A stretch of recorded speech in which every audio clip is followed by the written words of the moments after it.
बिना तेलाच्या बटाटा भजीसाठी बघा, हे बटाट्याचे साल कापून याचे बारीक असे गोल गोल खापे करून घ्यायचे आहेत आपल्याला असे. आणि याच्यामध्ये आपल्याला थोडंसं अर्धा चमचा असं मीठ लावून, हे बघा असं अर्धा चमचा मीठ लावून याला व्यवस्थित मिक्स करून याला फक्त असं ठेवायचं आहे. थोडंसं त्याच्यावर किचनच्या इथे असं वर थोडं ठेवले, कारण ह्याच्यामधलं सगळं पाणी निघणार आहे. 15 मिनटं तरी आपल्याला हे असंच ठेवायचं आहे. या बटाट्यांमधलं सगळं पाणी निघल्यावर आपण याची भजी करूया बिना तेलाच्या.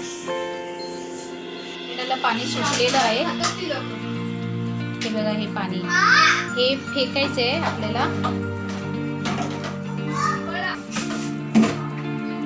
आता याच्यात आपल्याला अर्धा चमचा फक्त धनिया पावडर आणि अर्धा चमचा मिरची पावडर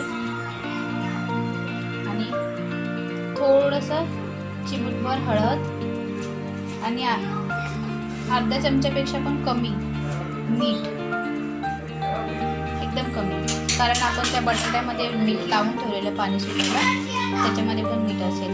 आता याला हलवून घ्यायचं आहे आपल्याला आणि थोडासा चाट मसाला पण टाकायचा आहे, अर्धा चम्मचपेक्षा कमी.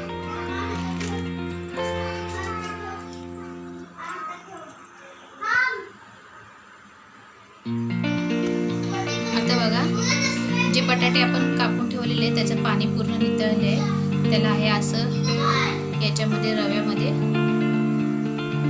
टॅप करून सगळे बटाटे असे करून घ्यायचे. रव्यामध्ये हे रव्याचं जे आपण बनवले त्याच्यामध्ये आपल्याला सगळं कोट करून घ्यायचंय. या रव्यात मी तुम्हाला दाखवलंय मीठ, मिरची पावडर, हळद आणि धनिया पावडर आणि चाट मसाला टाकलेला होता चवीनुसार. आणि दुसऱ्या साईडला मी याचा तवा पण गरम करायला ठेवला आहे. चांगला तापवून घ्यायचा आपण तवा आणि त्या तव्यावरती मग हे ठेवल्यानंतर बारीक गॅस करून 5 मिनिटं ठेवायचे. मग 5 मिनिटानंतर आपण पलटी मारूया. तवा तापलेला आहे बघा, बारीक गॅस करते. आता याच्यावरती आपण हे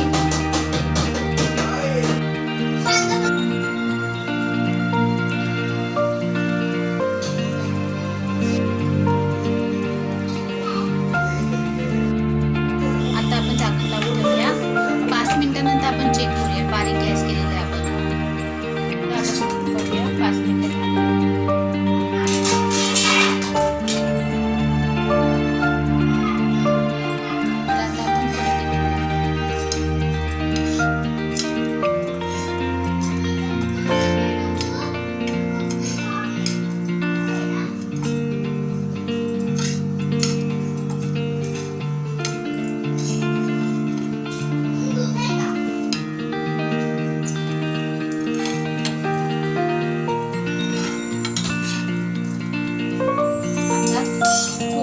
पाणी शिंपडायचं आणि परत झाकण ठेवायचे.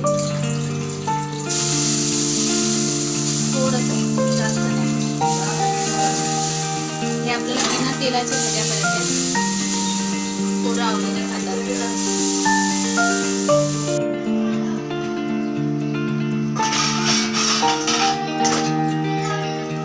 आता झाकण काढले आपण, 5 मिनिटं झालेली आहे बघा.